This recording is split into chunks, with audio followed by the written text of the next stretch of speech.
أولى قضايا هذه الحلقة شيخ عبد العزيز قضية تتعلق بالطلاق. صاحب القضية يقول: طلقت 3 مرات. المرة الأولى وكانت الزوجة حامل، وراجعتها وهي عندي، وتمت المراجعة في نفس اليوم الذي كان فيه الطلاق. والمرة الثانية كانت حائض، وراجعتها أيضا في نفس اليوم وهي عندي، وكان الطلاق مرتين. له منها الآن 5 عيال، وهي عنده في البيت، ويشكو من مرض يسيطر عليه، ويقول: لو سئل عن حالته العقلية أثناء الطلاق لقال إنه مختل الشعور. يرجو من سماحة الشيخ إرشاده، جزاكم الله خيرا. بسم الله الرحمن الرحيم. الحمد لله، وصلى الله وسلم على رسول الله وعلى آله وأصحابه ومن اهتدى بهداه. أما بعد، فإن الله سبحانه وتعالى شرع الطلاق لمصالح كثيرة قد يحتاجها الزوج وقد تحتاجها الزوجة. فمن نعمته سبحانه أن شرع الطلاق، حيث قال جل وعلا: الطلاق مرتان فإمساك بمعروف أو تسريح بإحسان، الآية. فإذا احتاج المسلم للطلاق لكون المرأة لم تناسبه أو لأسباب أخرى تقتضي الطلاق، شرع له أن يطلق طلقة واحدة فقط. هذا هو السنة، طلقة واحدة فقط، لأن قد يبدو له يراجع فإذا هو في سعة، فيطلق واحدة فقط في طهر لم يجامع فيه أو في حال الحمل، لقوله سبحانه: يا أيها النبي إذا طلقتم النساء فطلقوهن لعدتهن. قال علماء التفسير معناه طاهرات من غير جماع، يعني في حال الطهر من حيض أو نفاس وقبل أن يمسها، أو في حال الحمل، كما ثبت في الصحيح من حديث ابن عمر رضي الله تعالى عنهما أن النبي صلى الله عليه وسلم قال له لما طلق امرأته وهي حائض: راجعها ثم أمسكها حتى تطهر، ثم تحيض، ثم تطهر، ثم إن شئت طلقها قبل أن تمسها، فتلك العدة التي أمر الله أن تطلق لها النساء. وفي لفظ قال: ثم يطلقها طاهرا أو حاملا. فهذا هو المشروع، أن يطلق الزوج امرأته إذا احتاج إلى ذلك طلقة واحدة في إحدى حالين: إما في حال كونها حاملة، أو في حال كونها طاهرا في طهر لم يجامعها فيه وهي حائل. هذا هو الطلاق الشرعي. ويكره أن يطلق 2 من دون حاجة، بل يطلق واحدة فقط.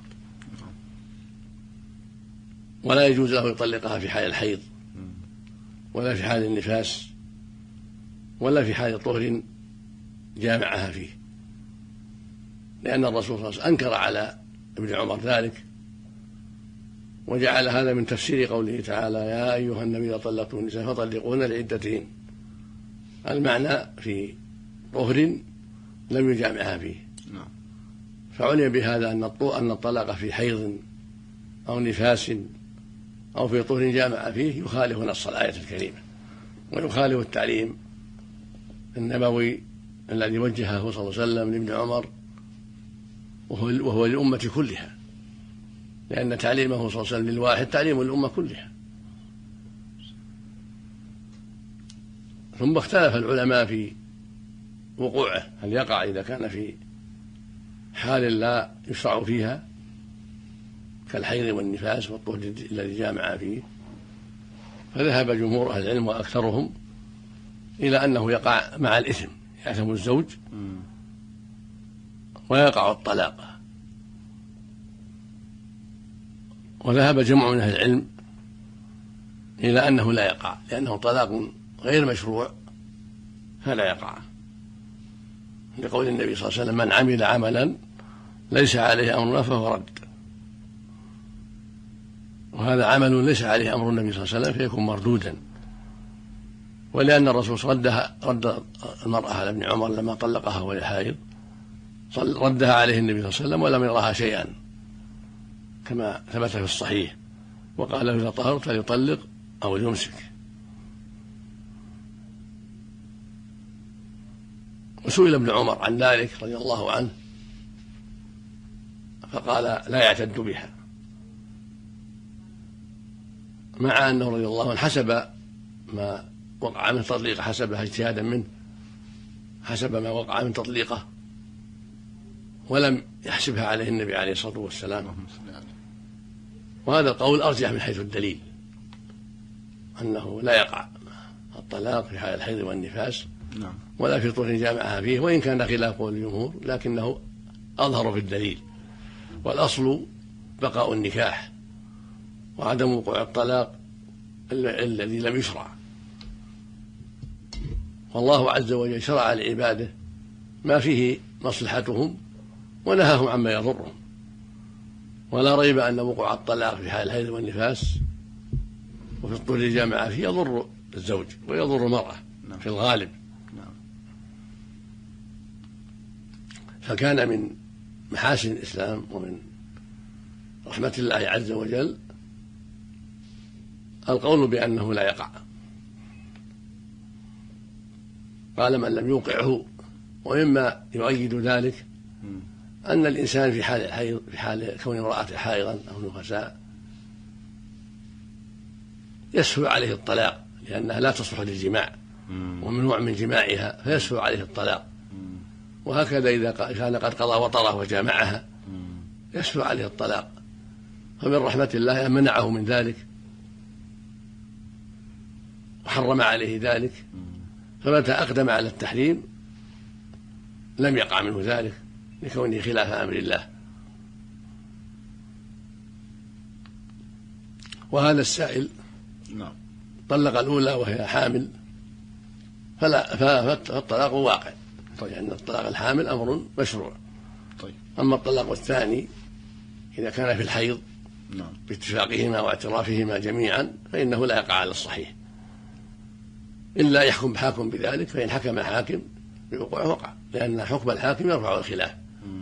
فإذا حكم حاكم ممن يرى إيقاع الطلاق كما هو قول الجمهور فحكم عليه بوقوع الطلاق فإنه يرتفع الخلاف ويقع الطلاق وينفذ، وليس للمفتي، ليس لأي مفت أن ينقض ذلك، لأن المسألة خلافية يسبق فيها الاجتهاد. أما كونه مختال الشعور فهذا يحتاج إلى أن يستفتي قاضي بلده إذا وقع منه شيء، يستفتي قاضي بلده حتى ينظر في الأمر وحتى يطالب بالبينة الدالة على ما قاله، فليس كل من ادعى شيئا يسلم له. يقول المصطفى عليه الصلاة والسلام يعطى الناس بدعواهم لادعى ناس دماء رجالهم وأموالهم، ولكن بينها على المدعي. فالذي يدعي أنه طلق في حال زوال عقله يطالب بالبينة على ما قال، وإذا ثبت ذلك لم يقع الطلاق. وإذا أقرت الزوجة بأنه وقع منه في حال غير شعورية كالسكران الذي طلق في حال غيبوبة عقله بتعاطيه ما حرم الله، فالصحيح أنه لا يقع كالمجنون.